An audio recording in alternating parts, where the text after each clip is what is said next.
naasuf garuu keessan sitti naasuun barbaadu waan ta'eef. Ayyee keessaan illee erga natti haasa'uun barbaanne.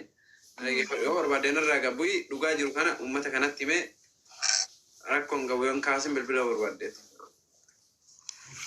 Sima. Gaafa laaltu bishtuu faarawee sitti fakkaatti. Gaa'is akkam ture beeytanii? Isin inuma dubbatam demmo. Wallahi hin dubbadda. Warra balkaa ofitti amana waan ta'eef hin dubbaddan. Wallahi. የሚባል ነገር ወቅ ዋንቺ ቆናሳው wallahi akkam ture beeytanii gaa'is. በየሱስ ቻው ነገ አንትሬ ati gabbuu yoo barbaadde ati gabbuu na biraa bu'eet. Akkanan godhattee matuuf. Ati na biraa gabbuu ni maalummaatatti. Uummata amansiifattamoo biiftuu amansiifatta? No, atillee naamanii yoo naamantaan jechuun uummanni naamana. You know what I mean? So,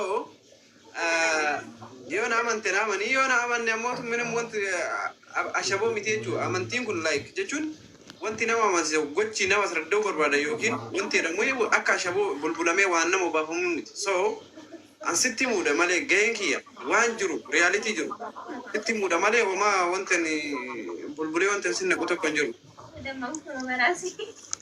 Ambo bitee kanatti hattuullee hin barbaadu. Akkam ture beeytanii guys galgala kana. Ani basmaal zim jedhi. Deemna achi deem natti salphataan yoo waan badii taate. Anta zim jedhi dammoo jechu jawwaan marge.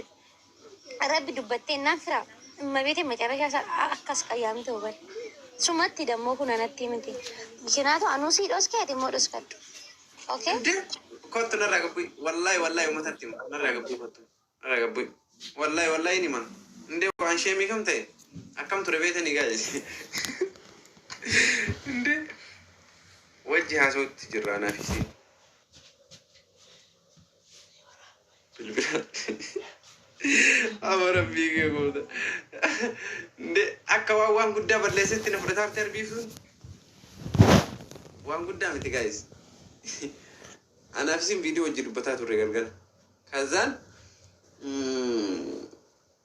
bilbila akkasitti harkisee osumaa wajji haasoo jirru mucaa hiriyyaa wayitu ture na duuba shaamisii baafatee shaamisii qayyarate adaasiin xiqqeeshuma caafii argite harkuma kana taate adoonnoo isaa akkana shaamisii baafatu arguun ooltu argite kazaan intala mana galfattee hojjette ati nama wajjin maree kophaan jiraattu kophaa mana jiraatta nama wajjin mana keessan galtu intala kaati manaa qabdu jette sifi ta ngote chumba chumbude nde lolunka nde maltade godenya kiye kun nde normal kun ansati sani majere inde betani guys isin arte mnam jette na azam baka biya kanatti dhiraaf shamarri wali baka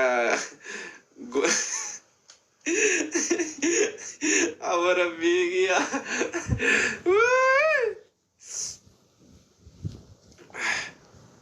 shamarri takka dhiira takkatti goddanyaa taate tanaan best friend taate tanaan mana waliin dhufanii waliin nyaatanii waliin dhuganiin jedheenan kazaan bakka isin kanuma dhugaa goote dhalaa manaa qabda minaam yoo itti shutettee matarte bilbila illee narraa kaasuudhin innaa kanarratti wanti an baddii qabu maaltu jira maal balleesse minaa xaffa'oone wanti an balleesse tokko hin jiru jechuudha isin ammootu riyaaliiti moo dhugama godhatte wallahi rabbi kakadhe saati san namni mana jiru dhiira garuu isin ammoo dhalaadhaa jettee minaamin jette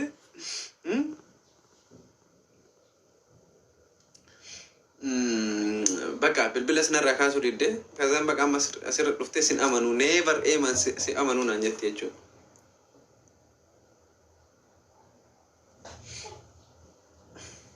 atta taate amma himee kee kottu seen atataate nde ntarsaa waan jiru maali dhugaa jirutu kana warabbal kaaba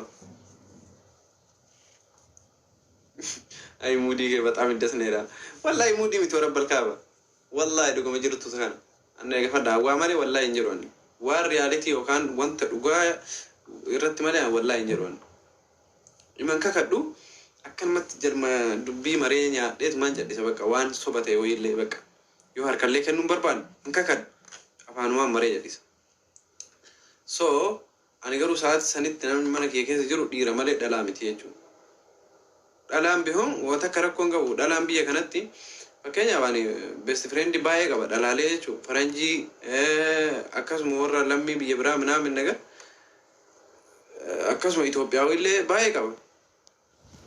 Siigalee miti osoo dhufanillee waan akka rakkoon hin jiru jechuudha barbaadeen gaayis. Biyya kana namni akkuma wanti wal keessa akkuma horii wal keessa jechuudha bakka jechuun just dhalaa dhiiraa minaaminiyyaa akkasii hin qabu jechuudha. Bishaan illee hin daakta taanaan kun ganda matakkatii keessa walaa dhalaa walaa dhiira hin jiru gaduma duudanii waluma daakanii adda yaa'an afaan Oromooti. Unkaan manaa miti jechuudha. Wallaahi so waan akkana namarra eeguun gaarii miti jechuu barbaadeen hin gaa'is. Na biiftuu akkasii narra eegdee kazaan bakka sanuu barmucaa xiqqishuma isaa shaamisi akkana ol baafatee qayyarataa argite bara. Aniin kunillee kabalaati sa'aatii sanitti isin bii jettee jennaan na aarsitanillee mucaayyuu sa'aatii sanuu na bira jiraate achi qabee osoo wanti jedhe garuu waa homaa miti. Isin bii jettee loltee jennaan xiqqishuu haa loltee jedhisa. Kazaan sa'aatiin itti agarsiisetti kanaa miti kan inni kan arge.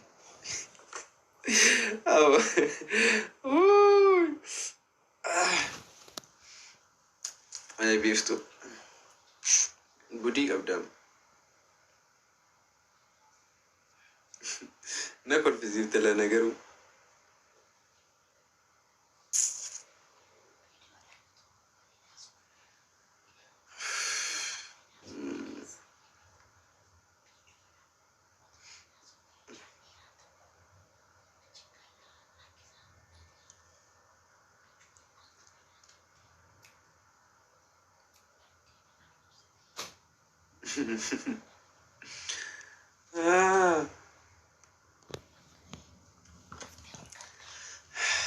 Isin ammoo hagam na amantan amma parsantii dhibba keessaa hagam na amantan keessaan fixadhaa keessaan narraa kaasuu diddeen bilbila dhuftee asitti illee sin amanu mina amannaan jette yoo sanuu si ameeqatti bilbileen amma fiduu dhiisaa asitti olii haasuu.